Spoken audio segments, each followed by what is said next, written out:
Di video kali ini, saya mau buat dadar gulung plavanila. Kalau mau tahu cara buatnya, tonton terus, ikutin terus videonya sampai selesai ya.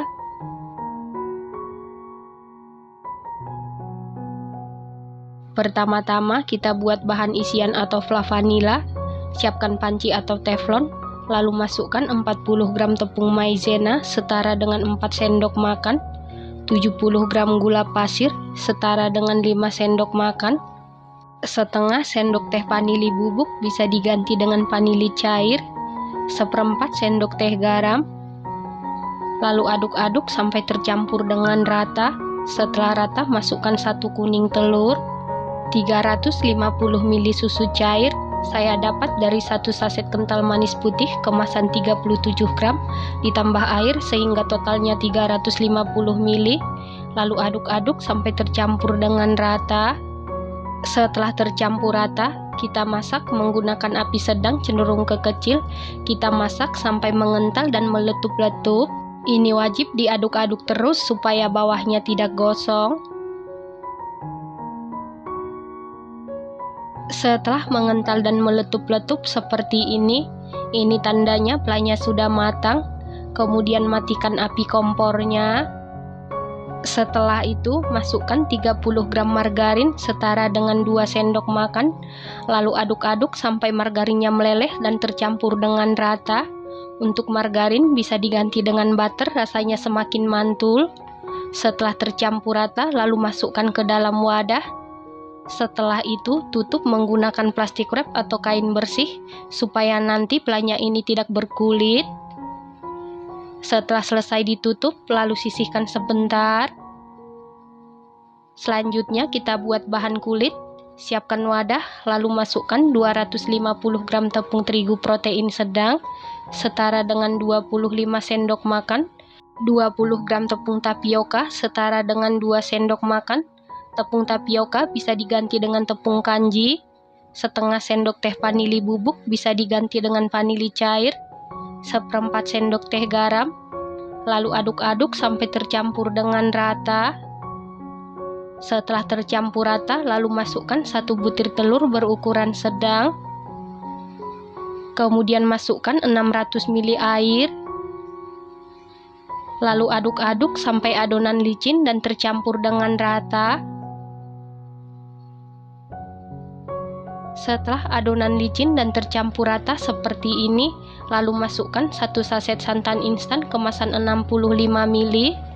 Kemudian aduk-aduk sampai tercampur dengan rata. Setelah tercampur rata, tambahkan 1 sendok teh pasta pandan.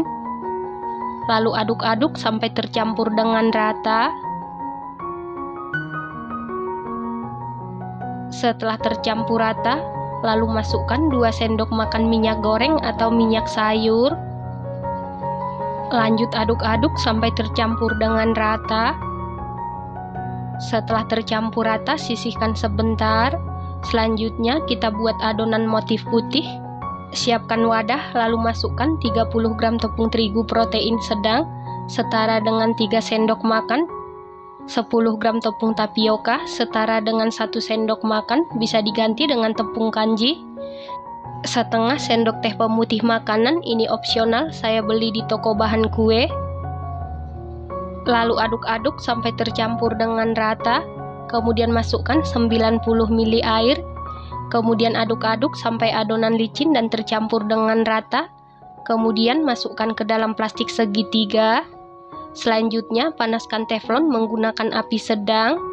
Setelah teflonnya benar-benar panas, kemudian buat motif putih. Kita buat seperti membentuk zigzag. Kemudian masukkan adonan hijau. Kita masukkan sebanyak 1 sendok sayur atau setara dengan 50 ml. Masak tetap menggunakan api sedang. Setelah permukaannya mengering dan pinggirannya mulai mengelupas, ini kulitnya sudah matang. Kemudian kita angkat. Nah, untuk wadah atau tatakan tempat dadar gulung yang sudah matang, alasnya ini sudah saya olesi minyak goreng tipis-tipis supaya nanti kulit yang sudah matang tidak lengket.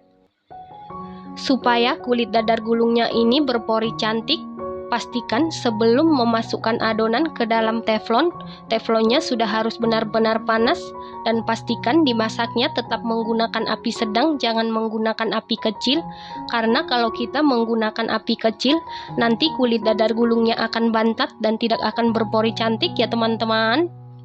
Dan ingat, sebelum mencetak kulit dadar gulung atau memasukkan ke dalam teflon, sebaiknya diaduk-aduk dulu supaya tercampur rata dengan baik dan tidak ada tepung yang mengendap di dasar adonan. Lakukan hal yang sama sampai seluruh adonan kulit selesai dicetak. Setelah seluruh adonan kulit selesai dicetak, kita kembali ke flavanila. Ini kita aduk-aduk supaya tidak bergerindil. Kita aduk-aduk sampai tercampur rata dan teksturnya halus dan mulus. Kemudian masukkan ke dalam plastik segitiga. Selanjutnya kulit dadar gulung siap kita isi dengan flavanila. Ini hasilnya sangat cantik, lentur sama sekali tidak sobek. Beri isian secukupnya. Kemudian kita bentuk atau kita lipat seperti membentuk amplop. Supaya kulit dadar gulungnya ini tidak mudah sobek, pastikan saat mencetak benar-benar matang ya teman-teman. Nah, untuk teflon yang saya gunakan diameter 24 cm dan satu resep ini menghasilkan 16 biji. Nah, ini dia dadar gulung isi flavanilanya sudah jadi. Kulit dadar gulung ini berpori cantik, motifnya juga cantik, rasanya dijamin super duper juara, super duper mantul. Tekstur kulitnya ini sangat lembut, lentur, tidak mudah sobek. Isiannya ini super creamy, manisnya pas. Ini enak banget, recommended banget dan harus dicoba. Terima kasih karena sudah menonton. Sampai jumpa di video selanjutnya. Terima kasih.